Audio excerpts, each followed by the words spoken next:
नमस्कार। आज सभी लोगों का जो भी बोर्ड पेपर 10th दे रहे हैं उनका CBSE वालों का आज पेपर स्टार्ट हुआ है, तो आप सभी को हार्दिक शुभकामनाएं मेरी तरफ से। आई होप कि आप अच्छा करेंगे और आप अच्छा मेहनत भी किए होंगे, तो उन सभी को शुभकामनाएं जो भी 10th का बोर्ड पेपर देने जा रहे हैं आज, और जो यूपी वाले पहले से दे रहे हैं उनको भी बहुत बहुत शुभकामनाएं। तो आज हम एक टॉपिक से जुड़े आए हैं आपके साथ, और वो टॉपिक है फैक्टराइजेशन। ये बेसिकली जो फैक्टराइजेशन टॉपिक है ये ICSE में भी, CBSE में भी, स्टेट बोर्ड में भी, सभी जगह, वो भी इवन ये जो टॉपिक है वो क्लास 8th 7th से स्टार्ट होता है और 9th 10th तक कंटिन्यू मिलता रहता है। ठीक है, तो इस टॉपिक का जो फैक्टराइजेशन टॉपिक है बेसिकली इसमें वर्ड आता है कॉमन लेना। तो बच्चों को मोस्टली मैंने ये फेस किया अपने 10 साल के कैरियर टीचिंग कैरियर में कि जो ऑफलाइन में बच्चे आते हैं मोस्टली उनको सबसे बड़ी प्रॉब्लम होती है कि कॉमन लिया कैसे जाए। ठीक है, कॉमन लेना सबसे बड़ी प्रॉब्लम होती है, क्योंकि फैक्टराइजेशन तो नेक्स्ट स्टेप है। फिलहाल तो कॉमन लेना बच्चों को आना चाहिए कि कॉमन होता क्या है। ठीक है, तो आज मैं 0 to हीरो लेवल करने वाला हूँ, 0 से लेके आपको एकदम अपर लेवल तक क्लास 10 तक पढ़ाने वाला हूँ कि कैसे आप कॉमन लेंगे। और ये फैक्टराइजेशन अगर आप एक बार सीख जाते हैं, सपोज करो कोई स्टूडेंट अगर आपका 7th क्लास में है, 8th क्लास में, अगर वो कॉमन लेना 7th 8th में सीख जाता है तो उसको आने वाले 2 साल बड़े कंफर्टेबली उस टॉपिक में निकल जाएगा, क्योंकि बेहतरीन टॉपिक है ये। और लगातार ऐसी कोई बुक नहीं हो जिसमें फैक्टराइजेशन ना हो, ऐसा कोई बोर्ड ना हो जिसमें फैक्टराइजेशन ना हो। तो आप समझ सकते हैं कि फैक्टराइजेशन जो टॉपिक है वो बहुत इंपॉर्टेंट है। ठीक है, तो आज हम इसी टॉपिक को कवर करेंगे। तो हम पहले शुरू करते हैं कि पहले कॉमन क्या है। पहले आपको एकदम 0 से बताते हैं कि अलजेब्रिक एक्सप्रेशन भी इसका ही पार्ट होता है। ठीक है, अलजेब्रिक एक्सप्रेशन भी इसका पार्ट है। तो हम पहले ये समझने वाले हैं कि ये जो तुम्हारा टॉपिक है अलजेब्रिक एक्सप्रेशन, उसमें वेरिएबल क्या है, कांस्टेंट क्या है, ये वर्ड कंटिन्यूअस में आते रहते हैं। तो पहले हम 0 से समझते हैं। ठीक है, तो पहले हम समझने वाले हैं कि वेरिएबल क्या है। वेरिएबल क्या है? वेरिएबल, ठीक है, तो देखिए वेरिएबल बेसिकली क्या होते हैं, अल्फाबेटिकल वर्ड होते हैं, लेटर कह सकते हैं। अल्फाबेटिकल लेटर, जितने भी अल्फाबेटिकल लेटर्स होते हैं वो सब वेरिएबल हैं। तो आप मैं शॉर्ट में लिख रहा हूं A to Z alphabet, A to Z alphabet या लेटर्स को आप वेरिएबल कहेंगे। जैसे एग्जांपल के तौर पर आप कह रहे हैं जी X, Y, Z, P, Q etcetera, ये सब आपके इस मैथमेटिक्स में अलजेब्रा मैथमेटिक्स जहां पे आता है वहां पर ये सब वेरिएबल कहलाते हैं। ठीक है, अब इसके साथ ही साथ आएगा एक वर्ड आपका कांस्टेंट। देखिए कांस्टेंट क्या है, ध्यान से सुनना। कांस्टेंट क्या होता है कि कोई भी ऐसी वैल्यू जो कभी भी चेंज ना हो, और कोई भी वैल्यू अगर चेंज नहीं हो रही मीन्स वो कोई नंबर होगा, डेफिनेट नंबर होगा। फ्रैक्शन भी हो सकता है, रेशनल नंबर भी हो सकता है, इंटीजर भी हो सकता है। ठीक है, पॉजिटिव नंबर भी हो सकता है, नेगेटिव नंबर भी हो सकता है। तो कांस्टेंट होते हैं एनी रेशनल नंबर को शॉर्ट में बच्चे RN लिख दिया, रेशनल नंबर RN, या और इंटीजर या फ्रैक्शन या इंटीजर। एग्जाम्पल के तौर पर आप लेते हैं -1/2, 2, 3, 5/6 ना, -21 माइनस इस तरीके से एक्सेप्ट। मैंने ये कहा कि, लेकिन इनका मीनिंग मैंने आपको पहले बताया। कांस्टेंट का मतलब होता है जिनकी वैल्यू किसी भी इक्वेशन में या किसी भी वेरिएबल एक्सप्रेशन में, कहीं भी एक्सप्रेशन दो, वो पॉलिनोमियल दिया हो, वो फिक्स हो, वो चेंज ना हो। अभी एक एग्जांपल लेंगे तो आपको क्लियर होगा। नेक्स्ट टॉपिक जो प्रॉब्लम करता है बच्चों को, वो अगला कांस्टेंट, ये वर्ड आएगा कि ये क्या है, कांस्टेंट, सॉरी कोफिशिएंट। कांस्टेंट तो कर दिया हमने, हमें करना है कोफिशिएंट। ये 6th में भी शुरू होता था, ये टॉपिक जो मैं बता रहा हूं बेसिकली कोफिशिएंट, ये जो है 6th लेवल से भी शुरू होता है। लेकिन मैं ये इसलिए पढ़ा रहा हूं, इस जब बेसिक क्लियर होगा, बेस क्लियर होगा आपको, तभी आप कॉमन लेना सीख पाएंगे, फैक्टराइज करना सीख पाएंगे। जिन बच्चों का क्या होता है कि 6th 7th 8th नहीं ढंग का पढ़ते तो उनको 9th 10th में बड़ी प्रॉब्लम आने लगती है। तो आज उस प्रॉब्लम को आप सीख रहे हैं कि कैसे वो दूर होगा। देखिएगा कोफिशिएंट क्या होता है, जब ये कांस्टेंट वाले नंबर, यानी ये कांस्टेंट के जो नंबर है किसी वेरिएबल के साथ मल्टीप्लाई में ऐड के साथ आ जाए। जैसे मैंने एक एग्जांपल ले लिया 4x + 4, पहले ध्यान से सुनना।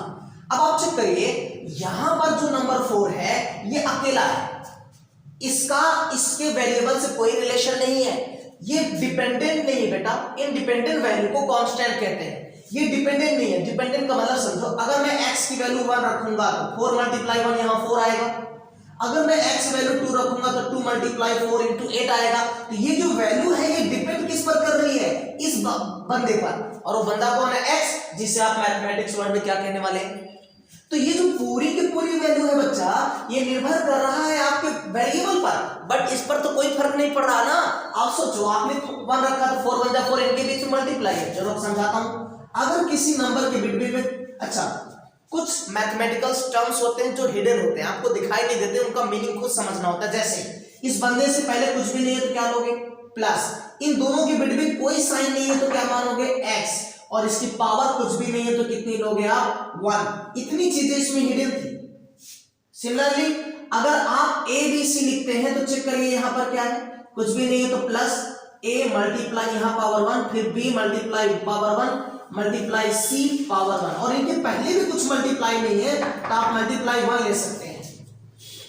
तो ये चीज आप देख सकते हैं। तो कहने का मतलब है कि अगर आप यहाँ 1 लेते हैं तो इनकी वैल्यू क्या होगी, 1 4 1 जा 4 आएगा, 4 आपका यहां पर आ जाएगा, फिर आपका जो है 2 तो इधर आ जाएगा, ठीक है। तो आप एक मिनट देखिए इसे,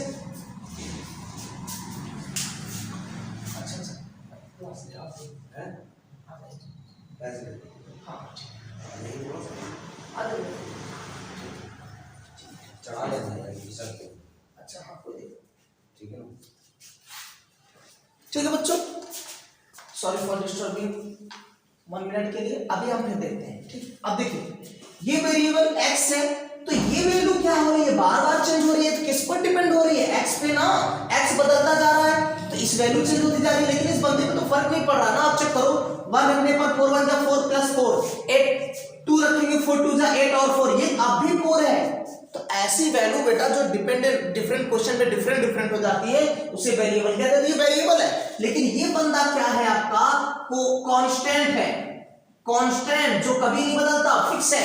और ये नंबर जो है आपका कोफिशिएंट है, ये आपका कोफिशिएंट कहलाएगा। क्यों, क्योंकि कोफिशिएंट इसलिए कहला रहा है क्योंकि वेरिएबल के साथ है और इनके बीच में कोई साइन नहीं, क्या मल्टीप्लाई, डिवाइड के साथ नहीं, मल्टीप्लाई फिलहाल, और ये कहलाएगा आपका वेरिएबल।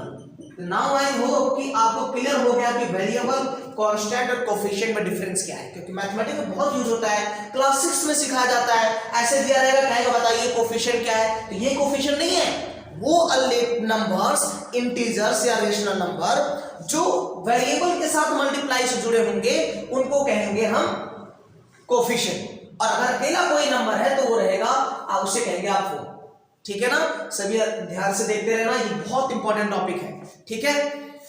अब आते हैं इसके आगे, और भी कुछ चीजें मैं आपको बता देता हूं, ये क्लियर हो गया। अब आते हैं यहां पर एक टर्म आता है like term, like term.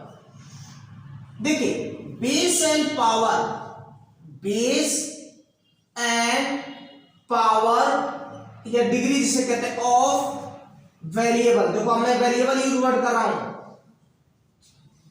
Should be equal,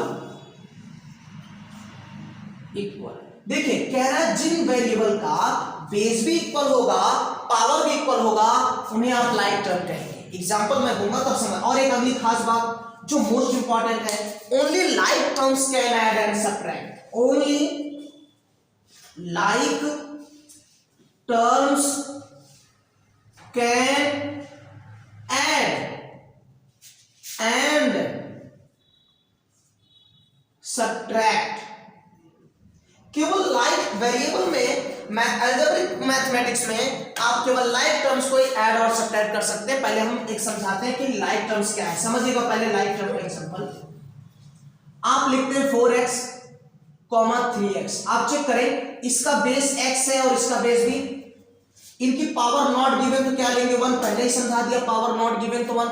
check करिए बेस x है जो कि वेरिएबल है, वेरिएबल कैसा हो गया, इक्वल हो गया ना, बेस इक्वल हो गया ना, पावर देखो यहां 1 और 1, पावर भी इक्वल हो गया। दो चीजें इक्वल होंगी, कौन कौन सी जी, हाईलाइट कर दे रहा हूं, बेस और पावर, तो आप उसे क्या कहेंगे जी, लाइक टर्म कहेंगे। आप जाइए जरा, 4x स्क्वायर 3x स्क्वायर या 13x² या 4/2। आपको ये मैच नहीं करना, इसे कहेंगे कोफिशिएंट। याद रखना, बताया था किसी वेरिएबल के पहले कोई मल्टीप्लाई के साथ नंबर होता है तो उसे कोफिशिएंट कहते हैं। तो यहाँ ये 13 और 4/2 क्या है, कोफिशिएंट है। तो कोफिशिएंट है, ये x² देखो सेम सेम है। ये भी किसके एग्जांपल हो गए, लाइक टर्म के हैं, लाइक है ना। और आइए जरा, अगर आप ऐसे लिखते हैं 3a, 3b², आप चेक a², ध्यान से सुनना, बहुत ध्यान से, ये इंपॉर्टेंट है बच्चे। देखो यहाँ a तो है, बेस सेम है, लेकिन पावर यहाँ 2, यहाँ पावर नॉट गिवन 1, तो पावर क्या इक्वल हुई, नहीं हुई ना। दो चीज इक्वल होनी चाहिए थी, कौन से कंडीशन के लिए, लाइक टर्म के लिए। लेकिन बच्चे यहाँ तो लाइक टर्म के लिए एक कंडीशन मैच हो रही है, दूसरी कंडीशन तो मैच हो ही नहीं रही ना। इसका मतलब ये कैसे टर्म हो गए, अनलाइक हो गए। और अनलाइक टर्म्स कभी भी आपस में कांट ऐड, जुड़ भी नहीं सकते। चलो समझाता हूं, कहने का मतलब है, अब जोड़ने घटाने थोड़ा रूल देखो। एग्जांपल, अगर आप ये लिखते हैं, यही वाला देखते हैं, आप लिखते हैं कि 4x + 3x, तो बेटा इसे जोड़ करके ऐड करके आप 7x लिख सकते हैं।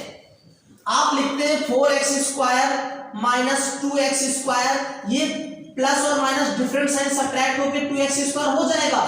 बट अगर आप ऐसे लिखते 3a + 3a², इसे आप 6a² नहीं लिख सकते, ये गलत है, ये गलत है, क्योंकि देखो ये लाइक टर्म्स नहीं है। जब लाइक टर्म्स नहीं है तो आप ऐड भी इनको नहीं कर सकते। यानी यहां से मोटा मोटा एक आपको कॉन्सेप्ट आ गया कि x के साथ जुड़ेगा, x² के साथ जुड़ेगा, x³ के साथ जुड़ेगा, x की पावर 4 के साथ जुड़ेगा। Clear clear. तो ये चीज आपको ध्यान रखनी है, ये चीज आपको ध्यान रखनी है बच्चे, कि कब ये जुड़ेगा कब नहीं जुड़ेगा। क्लियर ना। अब हम बात करते हैं, ये वेरिएबल हो गया, कांस्टेंट हो गया, कोफिशिएंट हो गया। अब हम आते हैं आपके मेन टॉपिक, कॉमन लेना। ठीक है, तो देखिए, टेकिंग कॉमन, हम सिर्फ आपको सिखा रहे बेटे कॉमन लेना क्या होता है और कॉमन लेते कैसे हैं। ठीक है, सपोज करो कि पहले मैं एक एग्जांपल लेता हूं 6,8 का। ठीक है, तो आप मुझे बताओ, कॉमन का मतलब होता है बेटे, दो पर्सन है तो दोनों के पास वो चीज होनी चाहिए। फॉर एग्जांपल समझने के लिए, अगर मैं बात करूं, मैं खुद और आप अगर देख रहे हैं तो दो इंसानों में बात करूं कॉमन, या मैं पढ़ा रहा हूं एक स्टूडेंट की बात करूं, तो उसके पास अगर मेल है तो उसके पास भी 2 कान, मेरे पास भी 2 कान, उसके पास 2 अखियां तो मेरे पास भी 2 अखियां, उसके पास एक नोज, मेरे पास भी एक नोज ना। लेकिन मैं, ये कॉमन पॉइंट्स है जो उस पर्सन स्टूडेंट के पास है और टीचर के पास भी है। अगर मैं बात करूं कॉमन क्या नहीं है, तो कॉमन क्या नहीं पता है, उसके वो अभी ग्रोइंग एज में है और मैं कुछ सालों बाद डिक्रीजिंग एज हो जाएगी ना। उसके मसल्स, बॉडी सब यंग है, हमारे ओल्ड होते रहे हैं। उसके सर पर बाल प्रॉपर ग्रो होंगे, हमारे पतझड़ की तरह भाई साहब डिफॉरेस्टेशन हो रहा है ना। उनके दाढ़ी बियर्ड अभी नहीं आए होंगे, मेरे आ भी गए, बूढ़े भी हो रहे, मीन्स सफेद भी होने शुरू हो गए हैं। मीन्स कहने का ये है, कॉमन और नॉन कॉमन पॉइंट ऐसे देखा जाता है। समझने के लिए यहां पहले मैं छोटा एग्जांपल लिया हूं, 3 से ये तो बंदा डिवाइड हो जाएगा, क्या 3 से डिवाइड होगा, नहीं, तो दोनों के पास नहीं है ना। 3 एक ऐसा नंबर है जो एक को कर रहा है दूसरे को नहीं कर रहा है। इसका मतलब हुआ बच्चे कि 3 कॉमन नहीं है। मैंने कहा ना, कॉमन मतलब दोनों के पास होना चाहिए। अगेन बात करें, अगला नंबर ढूंढते हैं, 6 खुद को डिवाइड करेगा, इसे नहीं कर पाएगा। 8 खुद को डिवाइड करेगा, इसे नहीं कर पाएगा। तो ये नंबर जितने मैं बता रहा हूं ये कॉमन नहीं है, क्योंकि दोनों के पास नहीं है। लेकिन एक नंबर है जो कॉमन है, मैं बता दे रहा हूं, वो है कॉमन फैक्टर की बात करो। अच्छा, कॉमन फैक्टर को सिंपल बात करेंगे, कॉमन फैक्टर को लिख देंगे हम शॉर्ट में CF। तो CF है इसका 2, CF इज 2। चेक करिए, 2 इसको भी डिवाइड कर रहा है और 2, अंडरस्टैंड ना क्लियरली, 2 इसको भी डिवाइड कर रहा है, 2 इसको, इसलिए 2 कॉमन फैक्टर है बेटे। आ जाइए जरा, SCF कर देता हूं, हाईएस्ट, तो यहां आ जाएगा SCF बेसिकली आपको देखना है। अगर मैं यही 16 और बेटा मैं ले लेता 20, तो ध्यान से देखो, 2 भी इसे डिवाइड कर देगा, 2 इसे भी कर देगा, 4 इसे भी कर देगा और 4 इसे भी। तो मैंने कहा ना, आपको SCF लेना होता है जब आप फैक्टराइजेशन सीखेंगे ना, तो वहां ग्रेटेस्ट फैक्टर लिया जाता है। ग्रेटेस्ट कह सकते हो आप, ठीक है, ग्रेटेस्ट फैक्टर, तो ग्रेटेस्ट लेके जीसीएफ लिखेंगे, हाईएस्ट की बात कर रहे हैं तो एचसीएफ लिख रहे हैं, बात देखिए। तो जरा देखिए, अब यहाँ 2 भी कॉमन है सर, क्या 2 कॉमन है? हाँ है, सही है बेटे, बट जब आप फैक्टराइजेशन टॉपिक लेने लगेंगे तो उसमें जो हाईएस्ट कॉमन होता है ना वो लिया जाता है, ठीक है, इसलिए मैं हाईएस्ट वर्ड ऐड कर दिया। 2 भी कॉमन है, लेकिन अब बताओ इन दोनों में ग्रेटर कौन है? 4। तो परफेक्ट आंसर क्या होगा कि इन दोनों के बीच जो एचसीएफ है, हाईएस्ट कॉमन फैक्टर पॉसिबल है, वो क्या है? 4। बेटा ये नंबर के बीच हो गया। एक और लेते, मान लो 3 ले लेते हैं, तो मैंने ले लिया 15, 18 और यहां पर 25। ध्यान से सुनना, 3 इसको भी डिवाइड कर देगा, 3 इसको कर देगा, 3 से नहीं कर पाएगा, मींस 3 सबके लिए कॉमन नहीं है। 3 है तो तीनों के बीच में कॉमन होना चाहिए। अब आइए, 6 इसे कर देगा, इसे नहीं करेगा, इसे भी नहीं करेगा, 6 तीनों के लिए नहीं है जी, छोड़ दीजिए। फिर सोचिए कौन सा ऐसा नंबर है, वो नंबर है 5। 5 इसको भी करेगा, इसको भी करेगा, इसको भी करेगा, गलत, इसको नहीं करेगा, इसको करेगा। तो कॉमन कौन हो पा रहा है? कुछ भी नहीं। चेक करिए ना भाई, 3 इसे करता है, 3 इसे करता है, इसे नहीं करता, 5 इसे करता है, इसे करता है, इसे, तो जहां कुछ भी कॉमन नहीं दिखता है समझ जाओ वहां क्या है आपका 1। वहां क्या है? 1। Where is no common, there is always 1। Okay, इसके अलावा भी 3 लेंगे तो तरीका वही, ये हो गया। ये तो पहले नंबर्स का था जो बच्चे नॉर्मली सीखते हैं। अब आते हैं हम वेरिएबल की बात करते हैं। जरा ध्यान देना, आपको बहुत आसानी समझ में आएगा। आपने ये नंबर लिखा है, चलो ठीक है, लिख लिया। अब आपको निकालना है इसमें HCF, common factor, highest common factor. ध्यान सुनना, यहां एक कितनी बार है बच्चे? 2 बार, जबकि यहां एक कितनी बार है? 4 बार। आप ऐसे समझो, मेरे पास 20 रुपए हैं और आपके पास है 40। मैं कहता हूं चलो मिलकर हम पार्टी करते हैं, ठीक है, लेकिन पैसा सब लोग बराबर मिलाएंगे। तो कौन से कितना पैसा है जो दोनों के पास कॉमन हो सकता है और हाईएस्ट हो सकता है? जी 20। क्योंकि अगर आपके पास 40 है तो आप 40 देने वाले नहीं हो। कितना कॉमन है दोनों को? अगर देखेंगे तो 20 मेरे पास है, मैं 20 दूंगा तो आप भी 20 देंगे, भले आपके पास एक्स्ट्रा हो, उससे मतलब नहीं है। वैसे यहां पर देखो a की पावर 2 है, यहां a की पावर 4 है, इसके पास 2 a ज्यादा है, उससे फर्क नहीं पड़ेगा, कॉमन वही होगा जो सबके पास हो। तो a की पावर 2 दोनों के पास है ना, चेक कर लीजिए। अगर आप समझने के लिए और समझना चाहें, a की पावर 4 को ऐसे भी लिख सकते थे, यहां a कितनी बार है? 4 बार। हमें a की पावर 2 यहां भी है और a की पावर 2 यहां भी, इसके पास ज्यादा है, उससे क्या लेना है, ठीक है ना, ऐसे। फिर नेक्स्ट कॉमन, सपोज करो मैं लेता हूं 3xy, 5x² y, ध्यान से देखना, और यहां लिख देता हूं xyz, ध्यान से देखना। अब देखो ये कोफिशिएंट है, और जहां कोफिशिएंट कुछ नहीं देता, मैंने बताया था जहां भी कोफिशिएंट कुछ नहीं देता वहां क्या ले लेते हो? 1। अब आप पहले कोफिशिएंट में चेक करो, ध्यान समझना, कोफिशिएंट यहां 3 है, यहां 5 है, यहां 1 है। 3 और 5 बेटा प्राइम नंबर है, प्राइम नंबर के बीच में कॉमन कुछ नहीं हो सकता, होगा तो क्या होगा? केवल 1। तो यहां भी 1 कॉमन पॉसिबल है, यहां भी, और यहां भाई 3 से ये कटेगा, ये नहीं कटेगा, 5 से, तो जहां कुछ भी कॉमन नहीं वहां क्या ले लेते हैं? 1। तो यहां कॉमन फैक्टर में क्या ले लेते हैं? 1। ये तो कोफिशिएंट की बात हुई, लेकिन साथ ही साथ अभी कौन जुड़े इनके साथ? वेरिएबल। अब वेरिएबल देखते हैं, यहां x 1 बार है, यहां 2 बार, यहां 1 बार। तो आपको ट्रिक बताता हूं, ऐसा करो जो सबके पास है और सबसे छोटा है, चेक करो, x सबके 2x यहां है, लेकिन मिनिमम x किसके पास है? इसके, और वही मिनिमम x ले लो।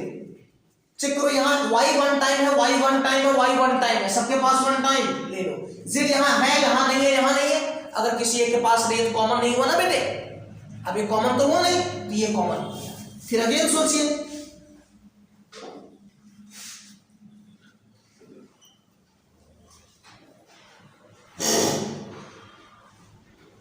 ध्यान से देखना, यहां 16 है और यहां, पहले देखो यहां भी माइनस है, यहां भी माइनस, तो आप माइनस ले लीजिए, दोनों के पास माइनस है।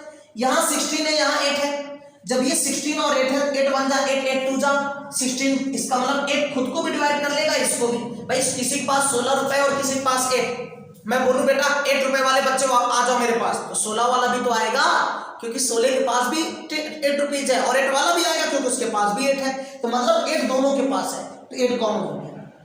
P यहाँ 2 बार है, यहाँ 1, तो 1 P कॉमन हो गया। P यहाँ क्यों, यहाँ 3 है, यहाँ 1, तो जो कम होगा वो ले लो, बस वही हो जाएगा बेटा आपका। इतना समझ में आया? एक और ले लेते हैं, कभी कभी आपको ऐसे दे देता है,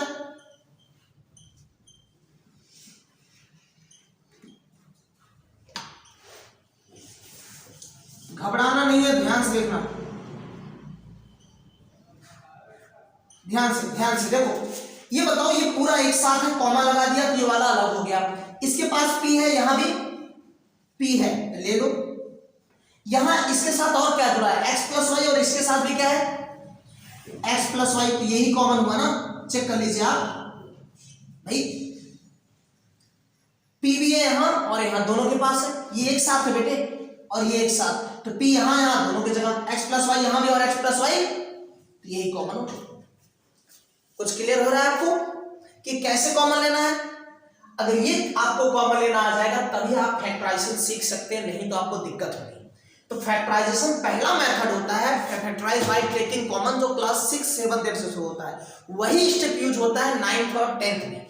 तो 9th, अब हम 8th लेवल तक पहुंचने से पहले फैक्टराइजेशन का एक तरीका ये है, देखो, factorization by middle splitting, factorization by identities, factorization by taking common, ये अलग अलग तरीके सिखाया जाता है। तो हमने ये फैक्टराइजेशन सीखा बाय, अभी तो सिर्फ कॉमन लेना सीखा है, अब सीखेंगे factorization by taking common. Okay, तो ये मैं रफ करता हूं, आप स्क्रीनशॉट ले सकते हैं। ओके, ठीक है, चलो हम करते हैं फैक्टराइजेशन बाय टेकिंग कॉमन। अब हम करने वाले हैं कि कैसे हम फैक्टराइज करेंगे, वो भी टेकिंग कॉमन लेके। ये एकदम जूनियर लेवल के क्वेश्चंस हैं, पहले ये सिखाता हूं, फिर 9th क्लास शुरू करेंगे। Factorize by taking common, factorize by taking common, ये मैं बता रहा हूं, उसी टाइप का करेंगे। टेकिंग कॉमन, केवल कॉमन ले लेना है और आपका फैक्टर हो जाएगा। ठीक है, सपोज करो कैसे देता है एग्जांपल, ऐसे 4a प्लस माइनस 4b, घबराने नहीं, ये दिया है। अब आप चेक करो बच्चा, इन दोनों में पहले यहां देखो 4 है, यहां भी, मतलब 4 तो दोनों के पास है, ले लीजिए। अब यहां पर a और यहां पे b, दोनों डिफरेंट अल्फाबेट है। जब डिफरेंट अल्फाबेट है तो दोनों कॉमन हो ही नहीं सकते। तो जो कॉमन होता है, सुनो, पहले वाले में क्या था, कॉमा लगा था, लेकिन यहां कॉमा नहीं लगा है, क्या लगा है, तो दोनों ये टर्म एक दूसरे से जुड़े हैं ना, तब क्या करो पता है, जब आपको कॉमन पता लग जाता है तो क्या स्टार्ट करो, ब्रैकेट। 4 तुमने बाहर निकाल दिया, तो बचा कौन, 4 के साथ वाला। जो कॉमन नहीं लेते बेटा, बाहर नहीं लोगे ना, कॉमन नहीं लोगे, वो आपका अंदर आएगा ब्रैकेट के अंदर। तो यहां से तुमने 4 आउट किया, क्या बचा, b, और यहां माइनस में क्या है, माइनस है, माइनस लगाओ। सपोज करो इसी में अगर ऐसे देता बच्चे 4a प्लस 4b, अभी भी घबराना नहीं है, 4 कॉमन होगा तो इस बार a प्लस b बचेगा, क्योंकि यहां पर प्लस। ठीक है, आइए और समझते हैं।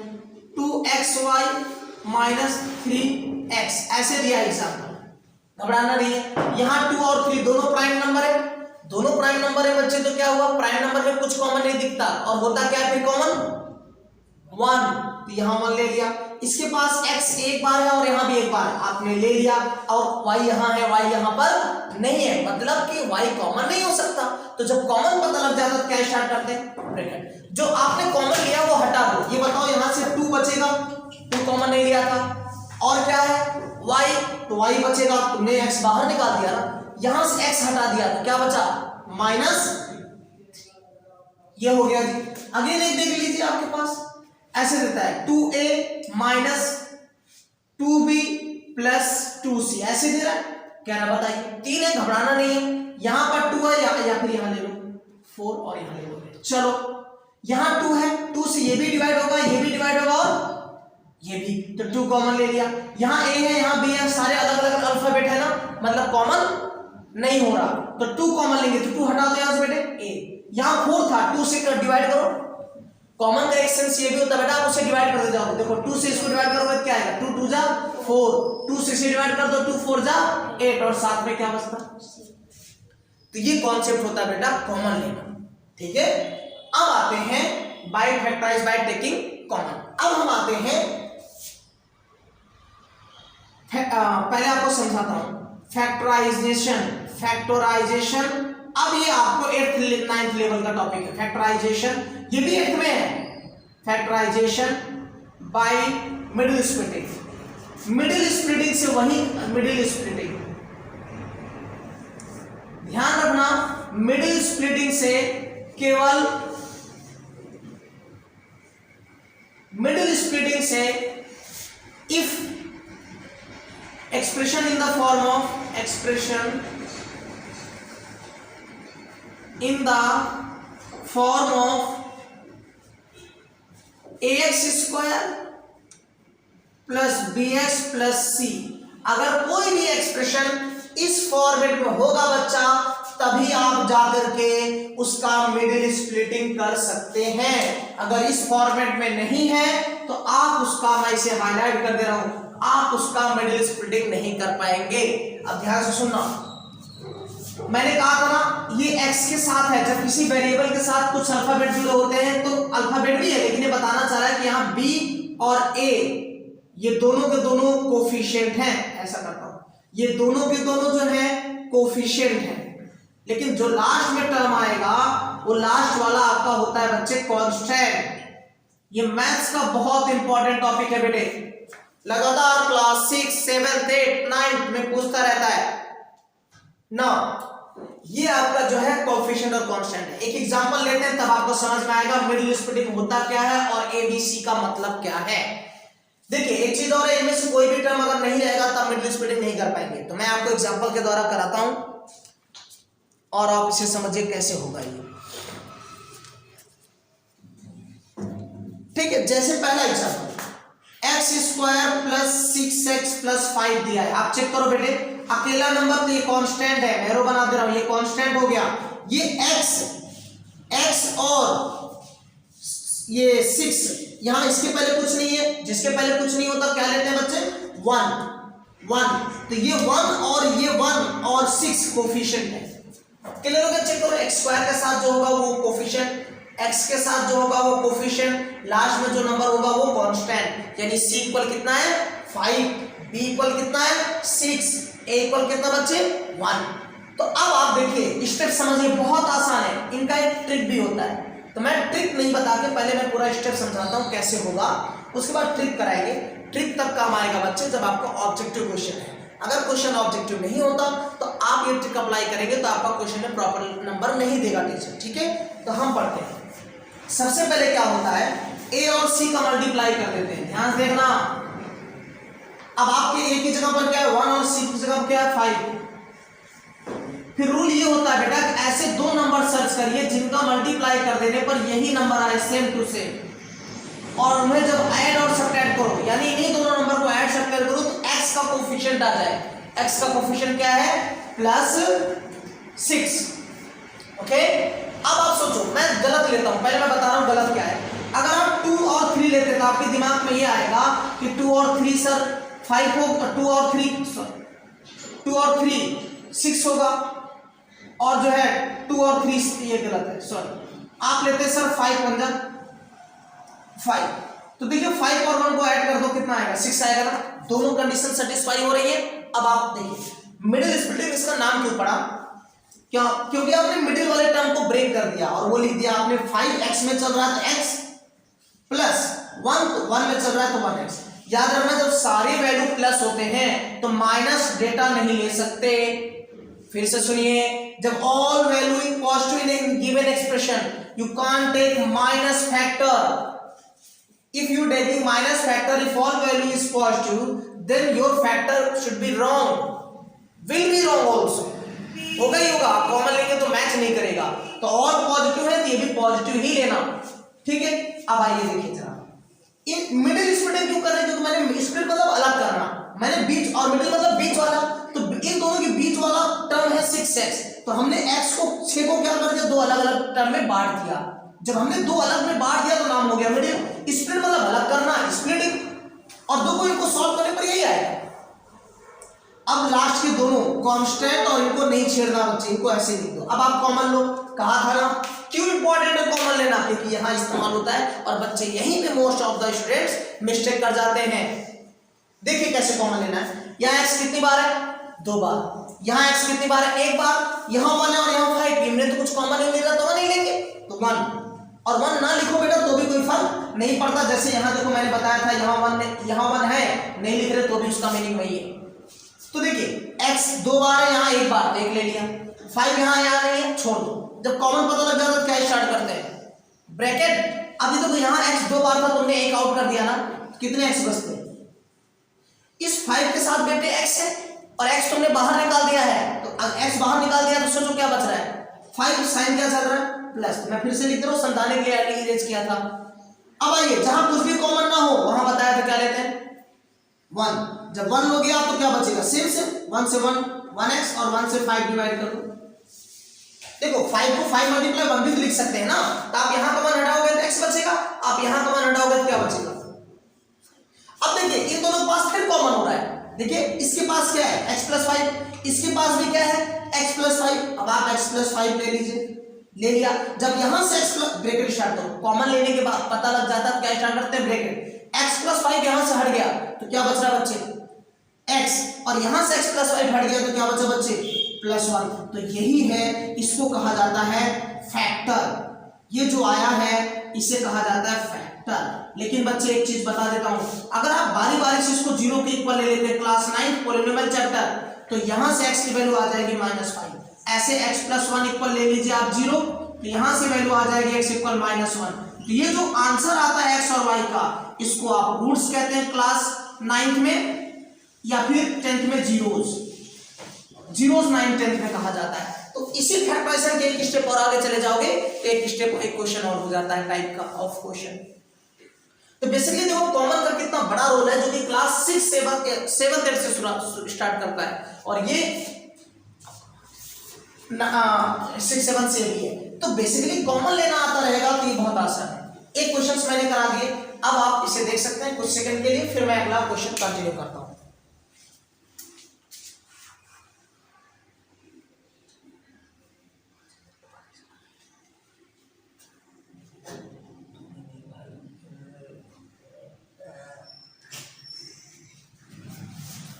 चलो बच्चों नेक्स्ट क्वेश्चन करते हैं। अभी इसे रफ नहीं करता क्योंकि आपको इसका बहुत यहां यूज होने वाला है, तो थोड़ा सा आप देखिए कैसे यूज हो रहा है। सपोज करो कि मैं लेता हूं अगला एग्जांपल है आपका 9x square minus 3x minus 2, ठीक है। रूल अब भी वही है बेटे, ध्यान से सुनना, मैं इधर रफर कर रहा हूं, इधर रफर कर देता हूं, ठीक है। देखिएगा पहले आप a और c का मल्टीप्लाई, यहां देखो a और c का मल्टीप्लाई, अकेला नंबर 2 है तो 2 का मल्टीप्लाई किससे करिए स्क्वायर के साथ, जो है स्क्वायर के साथ 8, यहां पर क्या है 9, आपने मल्टीप्लाई कर दिया, कितने आ गए 2 नंबर। अब रूल ये है कि इन दोनों नंबर का क्या कर दीजिए मल्टीप्लाई करने पर 18 आना चाहिए, लेकिन जब उन्हीं दोनों नंबर को ऐड करो तो -3। अब ध्यान से देखना, तो 6 3 जा, ऐसा एक पहले मैं रॉन्ग ले लेता हूं, चलो 9 2 जा 18। बेटा ये सेटिस्फाई हो गया, लेकिन आप सोचो 9 में कभी 2 ऐड करने पर 3 आएगा, नेवर। 9 में 2 माइनस करने से कभी 3 आएगा, नेवर। मतलब आप जो सोच रहे हैं वो फैक्टर गलत है, तो दूसरे फैक्टर पर ट्राई करिए। दूसरा क्या होता है, जैसे 6 3 जा ना, तो 6 यहां आ गया 3, चेक करिए 6 3 जा 18 हुआ। अब आप ये बताओ 6 में 3 माइनस करने पर 3 आ जाएगा ना माइनस का, याद रखना इसका साइन भी मेंशन करना है। आप ये बताओ अगर मैं -6 + 3 लूंगा बेटा तभी जाके -3 आएगा, लेकिन अगर आप -3 6 लोगे तो -9 आएगा, ये भी याद रखना। +6 - 3 लोगे तो +3 आएगा। तो तुम्हें चाहिए क्या, ये वाला टर्म, इसलिए ये लेना है साइन। तो देखिए मैंने कहा ना नाम था मिडिल स्प्लिटिंग, तो आप -3 को क्या लिख सकते हो, खुद ही सोचो, -3 को -6 + 3 लिखोगे तभी तो -3 आएगा। इसीलिए इस टॉपिक का नाम पड़ा है बेटे मिडिल। आप मिडिल वाले टर्म को स्प्लिट करते हो, और किसी भी इस वाले फॉर्मेट में मिडिल टर्म होता क्या है x वाला। चेक करो फिर से आप मिडिल इसको कर रहे हो, -6 x में चल रहा तो x + 3x, और इन दोनों पे कोई फर्क नहीं, आप लिख दीजिए जैसा है। जब आप लिख देते हो तब आ जाओ। अब आप कॉमन लीजिए, यहां 9 है और यहां 6, अभी सिखाया था नंबर 9 और 6 में कॉमन क्या है 3, क्योंकि 3 9 को भी डिवाइड कर रहा है और 6 को भी कर रहा है। 2 तो है, 2 केवल इसे करेगा, इसे कर नहीं कर सकता। तो मैंने कहा था ना जो दोनों को करता है वही कॉमन होता है, तो यहां क्या हो गया 3। अब बात करते हैं x यहां 2 बार, यहां 1 बार, तो कितनी बार x कॉमन है, एक जो कम होता है वो ले लेते हैं। जब कॉमन स्टार्ट पता लगता है तो क्या स्टार्ट करो ब्रैकेट, अब डिवाइड कर दो, 9 को 3 से कर दो, कितना आएगा बेटा 3, 2x से 1x आउट कर दिया तो 1x, 3 से इसको डिवाइड कर दो बेटे 2, लेकिन माइनस है तो माइनस, x तुमने बाहर किया कुछ भी नहीं बचेगा। यहां कुछ भी कॉमन नहीं है, कैसे 3 यहां है और यहां 2 है, तो इनके बीच कॉमन कुछ नहीं दिख रहा 1, तो 1 ले लीजिए प्लस, और 1 लेने पर सेम नंबर से डिवाइड करने पर कोई फर्क नहीं पड़ता। अब देखिए फिर से ये कॉमन है ना, तो आप यहां से आउट करिए। जब कॉमन पर माइनस, जब आपने ये आउट कर दिया सोचो तो क्या बचने वाला है, 3x और आपने ये आउट कर दिया तो क्या बचेगा 1। आउट मतलब निकाल दिया, बट ऐसे हाइड कर लो, आपने इसे निकाल दिया तो प्लस 1 बच रहा है, आप इसे निकाल रहे हैं तो ये बच रहा है, इनके बिटवीन साइन जो है वो लगा दीजिए, माइनस हो तो माइनस आता है। अब ये हो गया, तो ये फैक्टर है, यही आपका आंसर हो गया जी। ओके, आई थिंक आपको क्लियर समझ में आ रहा होगा। नेक्स्ट एग्जांपल लेते हैं।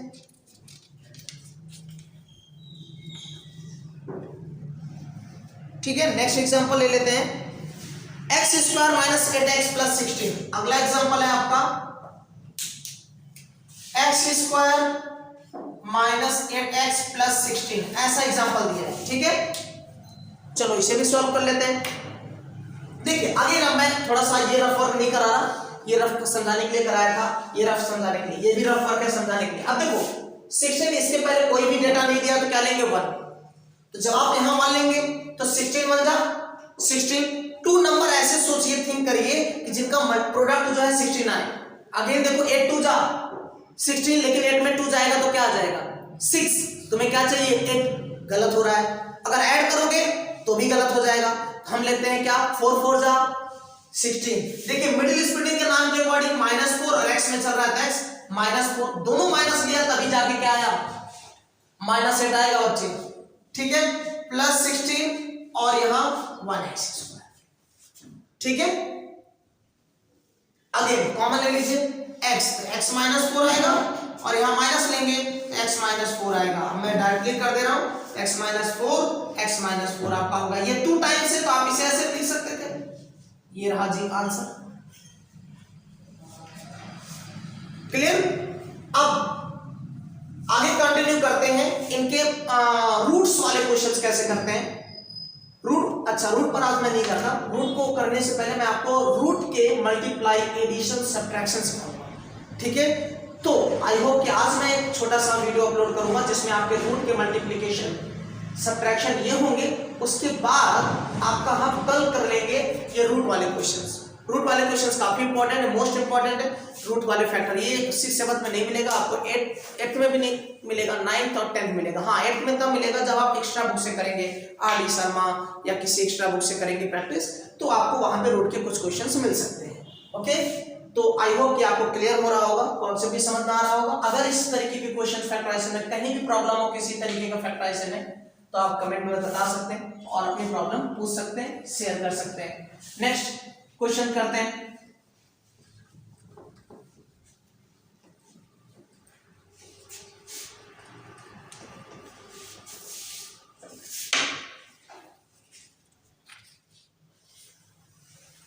देखिए और थोड़ा सा बिगर क्वेश्चन ले लेते हैं।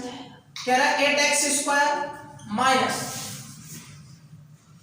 22x प्लस माइनस ये 21 ये दिया है। अब भी रूल वही है बेटे कि x स्क्वायर के साथ क्या है 8 और उसके साथ क्या है 21, इनका मल्टीप्लाई करिए, 8 1 जा 8, 8 2 जा 16, 168 आ गया। तो अब स्टेप क्या है कि आप ऐसे 2 नंबर सर्च करिए जिनका मल्टीप्लाई 168 हो, उनको मल्टीप्लाई करने पर भी 168 आए, लेकिन ऐड सब्ट्रैक्ट करो तो -22 आए। ठीक है, तो चलो ऐसे बिगर नंबर को करने के लिए आप एलसीएम लो। अगर आपको कुछ दिक्कत हो रही है 2 8 जा 16, 2 4 जा 8, 2 4 जा 8, 2 2 जा 2 से 21, फिर 3 आएगा, फिर 7 आएगा। अब आप 3 7 जा 21, 7 बन जा। अब आप यहाँ सेटिंग कर दीजिए कि ऐसा कुछ नंबर, तो देखिए जरा 2 2 जा 4, 2 जा 8, 2 3 जा 6 और